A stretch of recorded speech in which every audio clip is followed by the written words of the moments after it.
살아계신 하나님, 진리의 말씀으로 권고하시고 또 우리를 교훈하시고 가르치시고 그 말씀의 빛을 비추어 주셔서 하나님 한 분이 어떠한 분이신지를 더 잘 깨달아 알아가게 하여 주시옵소서.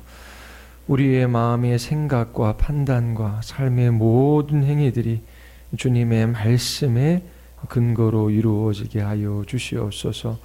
오늘도 저희들이 하나님을 알아가기를 원하나이다. 성령 하나님께서 역사하여 주시옵소서.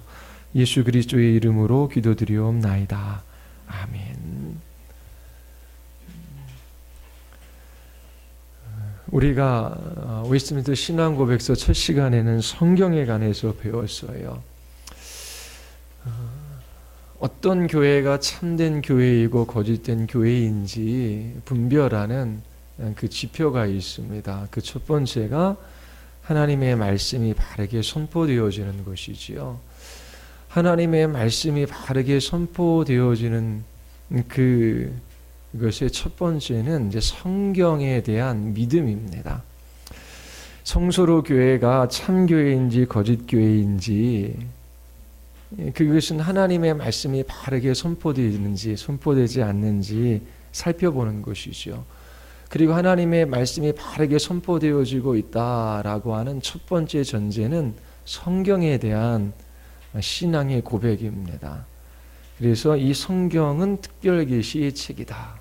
이 성경의 계시성에 대한 고백이 있죠. 두 번째는 이 성경은 하나님의 감동으로 기록된 책이다. 성경의 영감성에 관해서 그렇게 우리는 고백합니다. 그리고 또 하나는 성경의 권위에 대한 고백이 있어요. 나의 경험이 아니라 이 세상의 철학이나 사상이 아니라 이 하나님의 말씀만이 나의 삶에 있어서 최고의 규범이며 또 나의 믿음의 내용이 됩니다. 라고 하는 그런 고백을 하죠. 또 하나는 성경의 충분성입니다. 우리가 성경을 통해서 구원을 얻고 또 구원받은 하나님의 백성으로 살아가기에 충분하다라고 하는 것입니다. 그런데 이제 이 성경을 통해서 하나님께서 우리에게 하나님 자신이 어떠한 분이신지를 알려주셔요. 자, 그래서 우리가 두 번째 장에서는 하나님과 삼위일체에 관해서 배웠습니다. 다른 말로 하면 하나님은 어떤 분이신가 라고 하는 것을 배웠어요. 하나님이 어떤 분이신지를 알 때에 우리는 하나님을 기뻐하며 하나님을 찬양할 수 있습니다. 하나님이 어떠한 분이신지를 알 때에 우리는 바르게 하나님을 예배할 수 있고 기도할 수 있고 섬길 수 있어요. 그래서 우리는 지난 몇 주 동안 하나님의 존재에 관해서 배웠습니다. 자, 오늘 3장부터는 하나님이 어떠한 일을 하시는가라고 하는 것에 대해서 우리가 배워요. 하나님께서 하시는 일 세 가지가 있어요. 세 가지가 뭐죠? 첫 번째가 계획입니다. 계획. 그리고 두 번째가 창조이고 세 번째가 섭리입니다. 인간도 무엇을 하기 전에 먼저 계획을 세우지요. 댐을 하나 건설하기 위해서는 댐을 어떻게 건설할 것인가 계획해요. 설계도가 필요해요. 그 다음엔 어떻게 해요? 그 설계도를 따라 이제 시공을 하죠. 댐을 만들어요. 그리고 그 만든 댐을 어떻게 해요? 관리를 해야 되지요. 그래서 성부 하나님께서 계획하시고 성자 하나님께서 그 계획을 이 땅 가운데 이루시지요. 예수 그리스도 그분을 통해서 하나님의 일이 나타나는 것입니다. 하나님의 계획이 드러나는 것이지요. 그리고 성자 하나님으로 말미암아 완성된 하나님의 구원의 계획, 그 일들을 이제 성령께서 우리에게 적용시키시고 우리를 주님의 나라로 이끌어 가시는 것입니다. 그래서 하나님이 하시는 일 그러면 세 가지. 하나님의 계획, 그리고 하나님의 창조, 하나님의 섭리. 그래서 오늘은 하나님의 계획에 관해서 우리가 배우게 됩니다. 오늘 1장 우리 한번 읽어볼까요? 예, 1장 우리 같이 한번 읽어보겠습니다. 다 같이. 하나님은 그 뜻하신 가장 지혜롭고 거룩한 계획에 따라 앞으로 일어날 모든 일을 영원전에 자유롭고 확고하게 작정하셨다. 그러나 하나님은 죄의 원인자가 아니시다. 또한 피조물의 의지가 강압적으로 침해되지 않고 2차 원인의 우연성이나 자유가 대거되지 않으며 도리어 굳게 확립된다. 말들이 어렵죠. 그런데 이런 걸 하나하나 이렇게 작성하기 위해서는 수많은 신학자와 목회자들이 오래도록 고민하며 하나님의 말씀을 근거로 해서 이러한 체계들을 이제 만들어 놓은 겁니다. 자, 하나님은 그 뜻하신 가장 지혜롭고 거룩한 계획에 따라, 자, 하나님께서 계획하시지요. 그 계획에 따라 앞으로 일어날 모든 일을 영원전에 자유롭고 확고하게 작정하셨어요. 하나님은 영원전부터 가지고 계셨던 목적과 계획에 따라 이 세상을 창조하시고 세상을 다스리시고 타락한 인간을 구원하실 것을 그렇게 하나님께서 계획하십니다. 우주와 역사 일반에 대한 계획을 하나님의 작정이라고 그렇게 말합니다. 그리고 도덕적 피조물에 대한 하나님의 특별한 계획을 예정이라 그래요. 다음 시간에 이제 그 예정에 관해서 같이 공부할 겁니다. 하나님의 작정이라고 하는 의미는 하나님께서 하시는 모든 일에 대한 일반 계획을 의미합니다. 자, 하나님께서 우주와 역사에 대한 그 계획을 가지고 계셔요. 그리고 그 계획이 어떻게 해요? 그 역사 가운데 나타나겠지요. 창조를 통해서 나타나고 또 섭리를 통해서 나타나요. 오늘 아침에 요한복음 9장에 대해서 우리가 같이 함께 잠깐 살펴봤어요. 이 땅에 발생하는 모든 사건이나 그 모든 일들의 원인에 관해서 이제 설명하는 방법이 세 가지가 있습니다. 자연이나 인간에게 발생하는 그런 각종 사건들의 원인이 있지요. 설명하는 방식이 세 가지가 있어요. 하나는 왜 이런 일이 일어났지? 그거는 운명이야. 그렇게 답하는 사람들이 있어요. 운명이면 체념할 수밖에 없죠. 필연적으로 발생할 수밖에 없었던 일이라고 하는 거예요. 그래서 그건 피할 수가 없어요. 비인격적인 어떤 힘에 의하여 필연적으로 발생한 것이지요. 그래서 운명으로 돌리고 이제 그 일어난 일에 있어 체념하는. 그 맹인이 날 때부터 맹인이에요. 왜요? 그건 몰라요. 그냥 운명이에요. 그 필연적으로 그냥 발생한 거예요. 어떻게 할 수가 없어요. 두 번째는 뭐예요? 우연적으로 발생하는 거. 우연이라고 하는 것이죠. 우연히 일어난 거야. 세 번째는 하나님의 계획 아래 하나님께서 하시는 일이다라고 하는 것입니다. 무한한 지성과 의지를 가지신 창조주 하나님에 의하여 이 모든 것들이 발생한다라고 하는 것입니다. 자, 그러면은 1장을 우리 다시 한번 돌아가서 보시면은 하나님은 그 뜻하신 가장 지혜롭고 거룩한 계획에 따라 앞으로 일어날 모든 일을 영원전에 자유롭고 확고하게 작정하셨다. 우리 에베소서 1장 11절 우리 같이 한번 읽어볼까요? 모든 일을 그의 뜻의 결정대로 일하시는 이의 계획을 따라 우리가 예정을 입어 그 안에서 기업이 되었으니 모든 일을 그의 뜻의 결정대로 일하시는 이의 계획을 따라 하나님의 계획을 따라 이 모든 일들이 일어났다라고 성경이 우리에게 가르치고 있어요. 자, 그러면 이 하나님의 계획, 이 하나님의 작정, 이것의 특징이 무엇일까요? 1장에 나타나 있지요.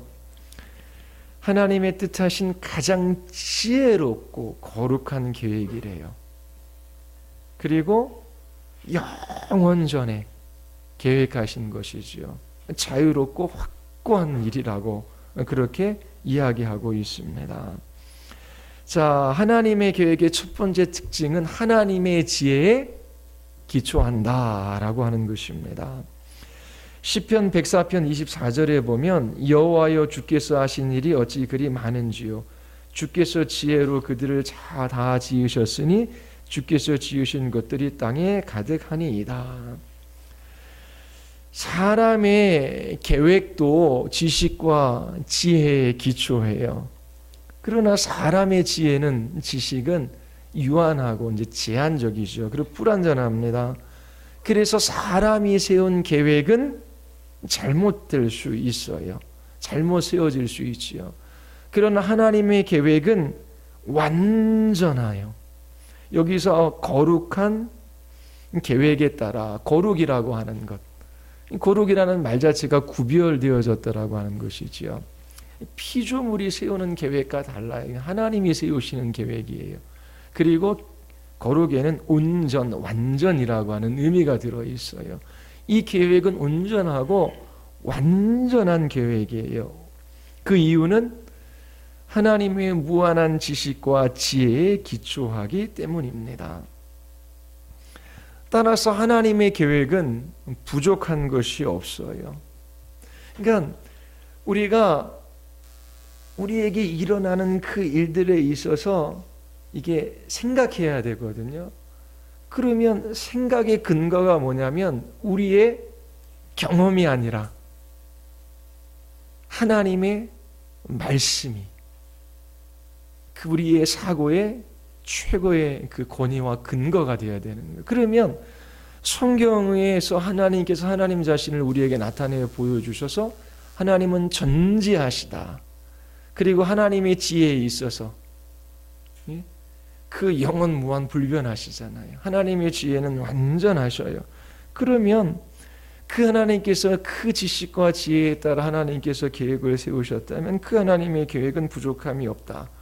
그리고 내 인생에 대하여 하나님께서 계획하신 일들이 있지요.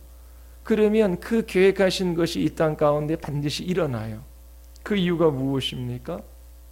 하나님은 전능하신 분이시기 때문에, 또 하나님은 신실하신 분이시기 때문에, 그래서 우리는 우리의 계획을 이룰 수 있는 힘도 없고 또 그 일들을 이루어 가려고 할 때에 지속적이지도 못할 수 있어요. 그런데 하나님께서는 반드시 그 계획을 이루시지요. 그렇다면 나에게 일어나는 그 모든 일들은 하나님의 계획 속에 있고, 그리고 하나님께서 이 일들을 통하여 분명한 목적을 가지고 계시다 라고 할 때에 우리에게는 큰 위로가 돼요. 우리에게 힘이 되는 것이지요. 왜요? 하나님은 선하신 하나님이시기 때문에, 그 아들 예수 그리스도를 십자가에 내어주신 분이시기 때문에. 그래서 하나님을 사랑하는 자, 그 뜻대로 부르심을 입은 자들에게 모든 것이 합력하여 선을 이룬다. 그런 결론을 얻게 되는 거죠. 그래서 그 약속의 말씀을 붙들고 우리에게 주어진 그 삶을 신자들이 이제 살아가는 것입니다. 하나님이 창조하신 이 세상에서 벌어지고 있는 모든 일은 하나님의 무한한 지혜, 그 지식에 기초하여 세워진 거예요. 그 세워진 하나님의 계획은 반드시 이 땅 가운데 일어납니다. 그리고 하나님의 계획은 어떻다 그랬죠? 영원하다라고 하는 것입니다. 시편 33편 11절에 여호와의 계획은 영원히 서고 그의 생각은 대대에 이르리로다. 하나님의 계획은 영원 전에 세워진 거예요. 하나님은 영원한 분이시기 때문에 그렇죠. 하나님이 인간을 창조하실 때에 인간을 창조하실 계획만 세우시고 인간을 구원하실 그 계획이 없었던 것이 아니에요. 하나님께서 인간이 타락할 줄을 모르시고 창조만 계획하신 것이 아니에요. 하나님께서는 그 무한한 지혜와 지식을 기반으로 해서 그 모든 일들을 계획하셨지요. 그래서 하나님은 창조, 타락, 구속, 완성, 이 모든 것을 동시에 다 세우셨습니다. 창세전에 노아, 아브라함, 모세, 다윗 등 이 모든 인물들이 예수님의 모형이 될 것을 계획하셨지요. 또 예수님이 타락한 인간을 구원하시되 예수님의 초림과 재림 두 단계로 그렇게 구원하실 것을 모두 계획하셨어요. 이런 영원하신 하나님의 계획이 시간적인 순서에 따라 그렇게 성취되는 것입니다. 하나님께서 어떤 것을 한 가지 계획하셨는데 그 계획이 틀어졌기 때문에 또 다른 계획을 세우시고, 그러신 분이 아니라 그 모든 계획은 영원하다라고 하는 것입니다. 그리고 하나님의 계획은 어떻게 해요? 역사 가운데 반드시 이루어집니다. 잠언 19장 21절에 사람의 마음에는 마음 계획이 있어도 오직 여호와의 뜻만이 완전히 서리라 라고 말씀하시지요. 사람들은 자신들이 세운 계획을 이룰 수가 없어요. 왜요? 능력이 부족하기 때문에. 하나님의 계획은 반드시 이루어집니다. 하나님은 전능하신 하나님이시기 때문이지요. 부분적으로 사탄과 또 인간의 타락, 죄 때문에 하나님의 계획이 실패한 것처럼 보일 수 있어요. 그러나 궁극적으로 하나님의 계획은 반드시 이루어집니다. 그리고 하나님의 계획은 변해야 안 변해요? 불변합니다. 사람의 계획은 변할 수 있지요. 그 이유는 그 계획이 불완전하기 때문에 그래요. 또 이룰 수 있는 능력이 없기 때문이지요. 신실함도 없어요. 그러나 하나님의 계획은 변하지 않습니다. 전지하시고 그리고 그 지혜가 무한하시기 때문에 하나님의 세우신 계획은 부족한 계획일 수 없어요. 또 전능하시고 신실하심으로 그 하나님의 계획은 반드시 이루어지지요. 하나님께서 나를 구원하시기로 작정하셨어요. 예정하셨어요. 그러면 그 구원은 어떻게 해요? 반드시 이루어진다. 왜요? 하나님의 계획은 불변하기 때문에. 하나님께서 한 사람을 구원하셨는데 보니까 제대로 신앙생활을 잘 못해요. 그래서 야, 너 구원 계획 내가 취소한다. 우리를 향한 하나님의 계획, 구원의 계획이 취소될 수 있습니까? 그렇지 않다라고 하는 것입니다. 그리고 하나님의 계획은 독립적이지요. 하나님의 창조도 구원도 다른 피조물의 도움 없이 전적인 하나님의 주권으로 이루어지는 것입니다. 그리고 하나님의 계획은 우주의 모든 것을 다 포함하고 있어요. 우리는 전지하고 그 지혜에 있어서 무한하지 않기 때문에 계획을 세워도 부분적인 계획만 세워요. 우리가 아는 범위 내에서. 근데 모든 것을 다 알고 계신 하나님께서 세우시는 계획은 포괄적이에요. 그리고 보편적이지요. 자연에서 일어나는 일, 인간이 하는 일, 그리고 사람들이 우연한 사건이라고 생각하는 것들, 그리고 수명, 그리고 사는 장소, 모든 것이 하나님의 계획 속에 있다라고 성경은 우리에게 가르칩니다. 인간의 이성으로 파악할 수 없는 모든 일들이 하나님의 계획 속에 있어요. 그것이 신자들에게 큰 위로와 평안을 가져다 주는 것입니다. 그렇게 하나님의 계획 속에 모든 것이 있다라고 할 때에 이제 이런 질문을 하는 사람들이 있어요. 하나님께서 모든 것을 계획하셨다면 천사가 타락하는 것도 인간이 타락하는 것도 하나님의 계획하셨단 말입니까? 그렇게 묻지요. 그래서 우리 그 웨스턴 신앙 고백서 우리 두 번째 문장이지요. 뭐라고 얘기합니까? 그러나 하나님은 제 원인자가 아니시다. 자, 야고보서 1장 13절 우리 같이 한번 읽어보겠습니다. 사람이 시험을 받을 때에 내가 하나님께 시험을 받는다 하지 말지니 하나님은 악에게 시험을 받지도 아니하시고 친히 아무도 시험하지 아니하시느니라.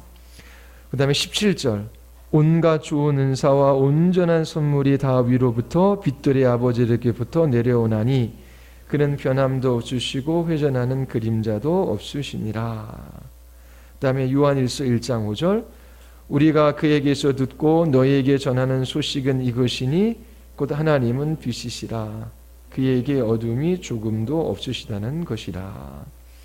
성경은 하나님이 천사들이나 인간들에게 죄를 짓도록 계획하셨다라고 그렇게 말하지 않아요.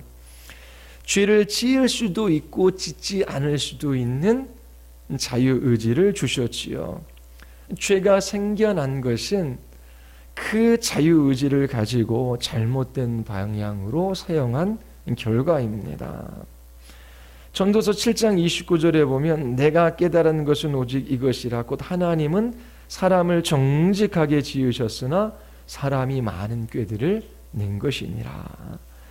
죄에 대한 하나님의 계획, 천사와 인간이 자유의지를 사용해서 죄를 짓는 것을 막지는 않았지만 죄를 지은 결과에 있어서는 그 책임을 묻는 방식으로 하나님께서 그 죄를 통제하십니다. 사단의 죄도 인간의 죄도 결코 하나님의 계획에서 벗어날 수 없어요. 하나님의 주권적인 통제를 벗어나지 못하는 것이지요. 하나님께서 이 죄에 관해서는 원인자가 아니시다라고 성경이 이야기를 해요. 하나님께서 인간이 자기 자신의 자유의지로 죄를 짓는 것을 막지 않으셨지만 그 지은 죄의 결과에 대해서 하나님께서 책임을 묻는 방식으로 통제하시는 것입니다. 그리고 우리 1항 그 다음 문장 같이 한번 읽어볼까요? 또한 피조물의 의지가 강압적으로 침해되지도 않고 2차 원인의 우연성이나 자유가 제거되지 않으며 도리어 굳게 확립된다. 자, 하나님께서 모든 것을 계획하셨으면 죄까지도 하나님께서 계획하시고 하나님께서 죄의 조성자가 아니냐? 성경은 아니다라고 말합니다. 그리고 하나님께서 모든 것들을 계획하시고 그 계획하신 것이 반드시 이루어지면 우리의 의지가 강압적으로 그렇게 침해되는 것이 아니지 않느냐. 우리에게 무슨 의지가 있느냐. 하나님의 일이 어차피 다 이루어지는 것인데. 근데 성경은 그렇게 말하지 않아요.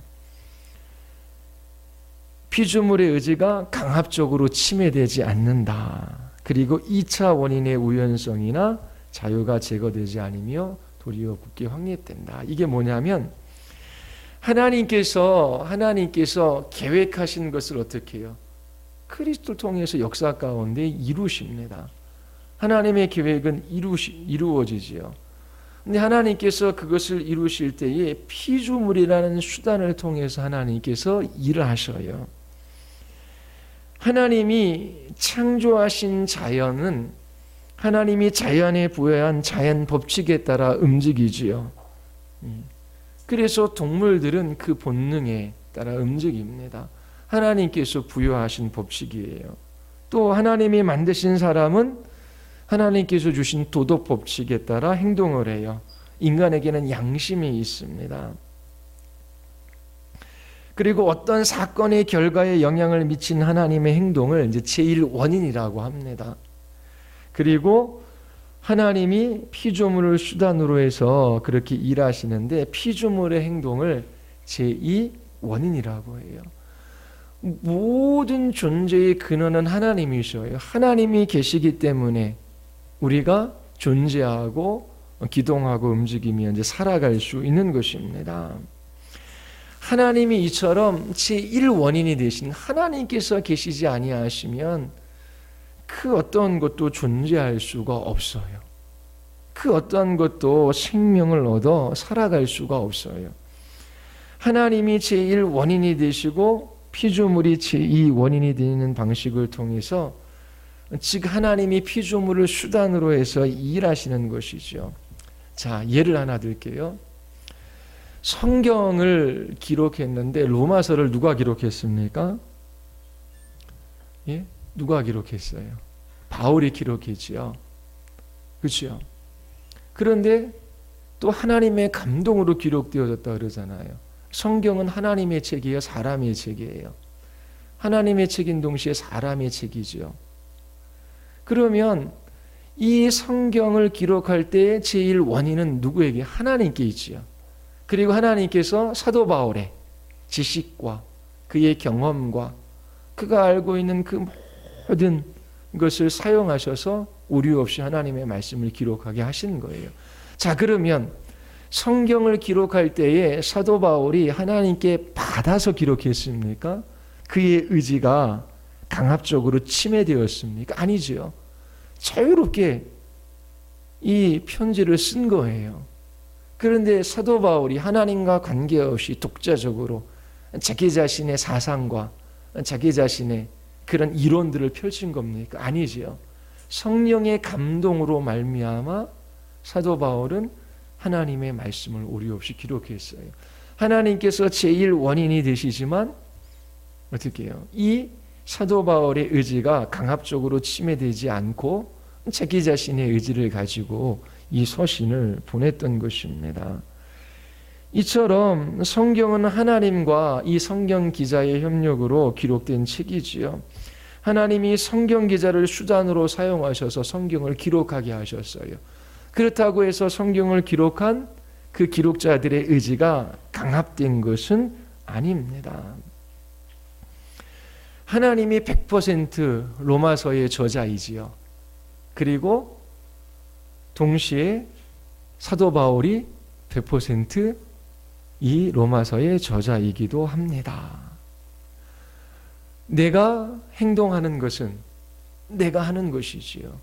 그런데 그 근원에 누가 하나님이 계시다라고 하는 것입니다. 이 하나님의 계획의 특징 중에 하나가 보편적이고 포괄적이라고 하는 거예요. 우주에서 일어나는 모든 일들, 참새 한 마리가 하늘에서 떨어지는 그것, 그 또한 어떻게 해요? 하나님의 우주적이고 이 보편적이고 포괄적인 계획 속에 다 일어나는 거예요. 그러면 참새가 떨어진 거는 자, 어떻게 떨어진 것입니까? 그 근본적인 어떤 계획은 하나님의 계획 안에 있어. 하나님이 1차 원인이셔요. 그리고 하나님께서 피조물을 수단으로 해서 그 일들을 이루어 가시는 것이지요. 분명히 그 일은 내가 한 것이지만 또 하나님께서 하신 것이다 라고 성경은 우리에게 가르쳐주고 있어요. 인간의 행동은 인간의 자기 의지로 하는 것이기도 하지만 하나님께서 그렇게 하도록 행하신 것이기도 해요. 그래서 창세기 45장 5절에 보면은 요셉의 사건이 기록되어져 있습니다. 당신이 나를 이곳에서 팔았다고 해서 근심하지 마소서, 한탄하지 마소서. 하나님이 생명을 구원하시려고 나를 당신들보다 먼저 보내셨나이다. 자, 그러면 요셉을 판 것은 누구예요? 요셉의 형들이지요. 그런데 요셉은 뭐라고 이야기를 하고 있습니까?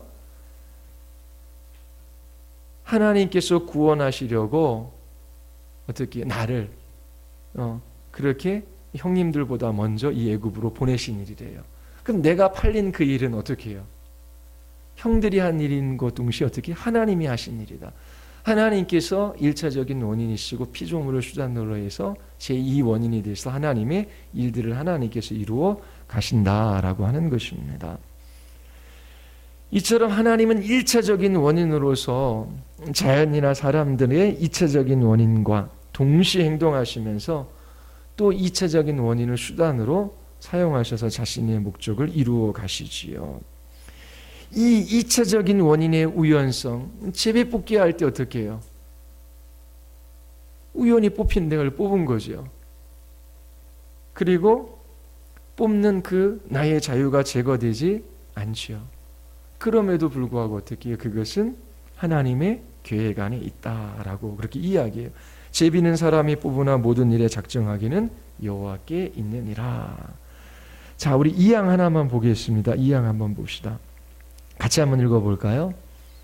하나님은 예상되는 조건들에 의해 일어날 수 있는 일은 무엇이든지 다 알고 계시지만 미래의 일 곧 그런 조건들에 일어날 일을 미리 아셨기 때문에 어떤 일을 작정하신 것은 아니다. 자, 하나님께서 일어날 수 있는 일은 무엇이든지 다 알고 계시지요. 내가 하나님을 믿을지 안 믿을지 하나님께서 아셨을까요? 모르셨을까요? 아셨지요. 그런데 하나님께서 내가 믿을 것을 아시고 나를 구원하시기로 예정하셨다. 그게 아니라고 하는 거예요. 그 뒤쪽에서 미래의 일, 곧 그런 조건들에 의하여 일하는 일을 미리 아셨기 때문에 어떤 일을 작정하신 것이 아니다.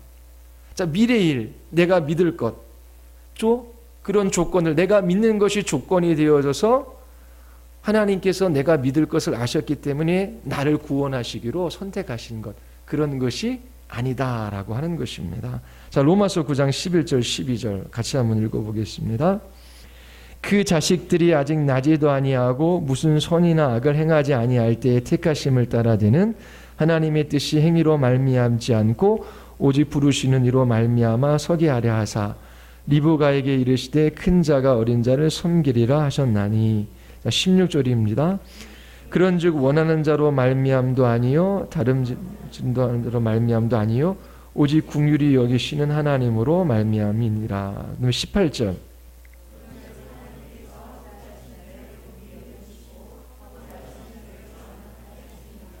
예.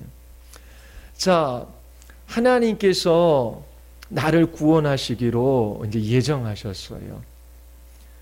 그리고 하나님께서 나를 다음 시간과 연결되어 나를 선택하셨어요.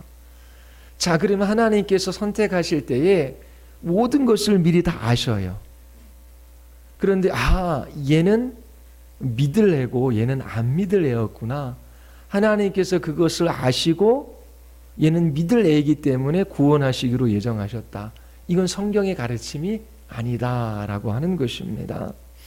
하나님께서 우리를 구원하시기로 선택한 근거가 우리의 믿음의 행동, 우리 안에 근거가 있는 것이 아니라 하나님의 주권적이고 선하시고 기뻐하시는 뜻에 따라 무조건적으로 하나님께서 선택하셨다라고 하는 거예요. 그래서 이 하나님의 긍휼, 이 하나님의 구원하심이 은혜인 거예요. 은혜. 나에게 자격이나 공로가 있는 게 아니에요. 내가 믿을 것을 아시고 하나님께서 나를 선택하신 것이 아니다라고 하는 것입니다. 자, 우리가 왜 이러한 교리들을 배우냐면 하나님의 말씀이 바르게 선포되어지는 교회라고 할 때에 성경에 대한 바른 신앙의 고백과 함께 성경에서 가르치는 진리들, 그것이 교회에서 그렇게 선포되어지고 또 지체들에게 가르쳐져야 돼요. 그것은 하나님에 관한 진리, 또 인간에 관해서, 또 예수님에 관해서, 구원에 관해서, 교회에 관해서, 종말에 관해서 이러한 성경에서 가르치는 진리들이 이 교회 안에서 지속적으로 이제 가르쳐져야 돼요. 그러면 우리가 이러한 진리들을 배울 때 하나님은 어떠한 분이시고 하나님께서는 이러한 일들을 하신다라고 할 때에 그 성경이 최고의 권위가 되어져서 우리의 삶을 해석하고 그리고 그곳에서 그 하나님의 말씀을 붙들고 믿음으로 살아가는 그 일들이 일어나는 것입니다. 그리고 그 일을 통해서 하나님께서 영광을 받으시는 것이지요.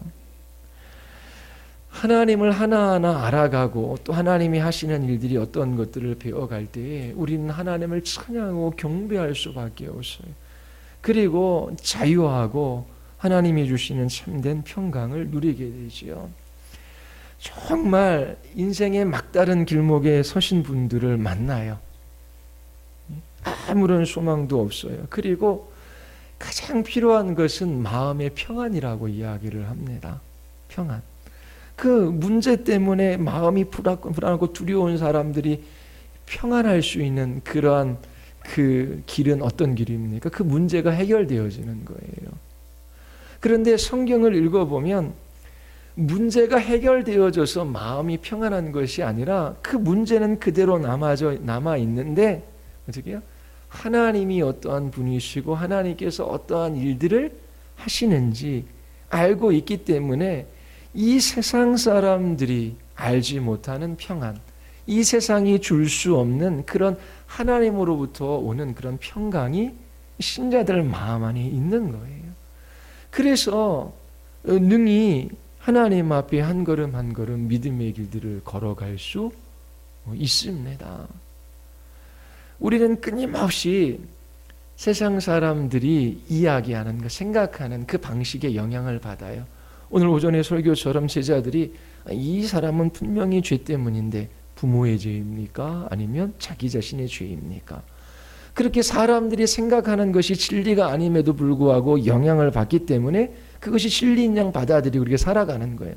그런데 그러한 생각들, 그런 편견들을 가지고 그런 무지 속에서 살아갈 때에 나에게 일어나는 일의 의미, 그리고 앞으로 내 일들이 어떻게 전개되어질 것인가, 그런 것들에 관해서 두려움과 염려와 걱정, 근심, 그런 것들에 그렇게 휩싸여서 살아갈 수밖에 없는 것이지요. 그런데 하나님의 백성들은 이처럼 하나님이 누구이시며 어떠한 일들을 하시는가, 이것들을 배워가고 또 이 진리들을 성령께서 깨달아 알게 하실 때에 이 진리가 우리를 자유하게 하고 이 하나님이 베푸시는 이 은혜로 말미암아 평강이 있고 그리고 하루하루 살아갈 힘을 하나님으로부터 공급받을 수 있는 거예요. 그래서 부지런히 하나님과 하나님이 하시는 일들을 배워가고 그것들을 우리의 삶 가운데 끄집어내서 부지런히 그렇게 적용하는 그 일들이 신앙생활을 하는 겁니다. 다른 게 신앙생활이 아니라. 그래서 여러분들이 부지런히 하나님의 말씀 앞에 한 주간도 서시고 그리고 그 말씀을 부지런히 끄집어내서 여러분들의 모든 상황 속에 적용하십시오. 하나님께서 여러분들에게 은혜를 베풀어 주시고 또 이 땅에서 주님과 함께 승리하는 삶을 살게 하십니다.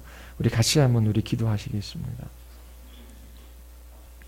우리의 시간 기도할 때에 하나님, 끊임없이 세상 사람들의 사고와 그들의 가치와 또 그들의 삶의 방식에 영향을 받고 살아갑니다. 하나님, 무지와 편견 때문에 또 하나님을 알지 못하기 때문에 하나님, 저희들이 고통스러운 삶을 살아갑니다. 하나님, 다른 것보다 하나님 자신을 매일매일 더 구하고 알아가게 하여 주시옵소서. 한 주간도 하나님의 계획 안에 저희들이 살아갈 터인데 하나님, 우리의 모든 것을 주께서 사용하셔서 주님의 일들을 이루어가 주시옵소서. 주의 영광이 나타나는 것을 보고 하나님이 하고자 하시는 일들이 나타나는 것을 보고 저희들이 기뻐하며 주님을 찬양하게 하여 주시옵소서. 우리 같이 한번 우리 하나님 앞에 우리 기도하시겠습니다.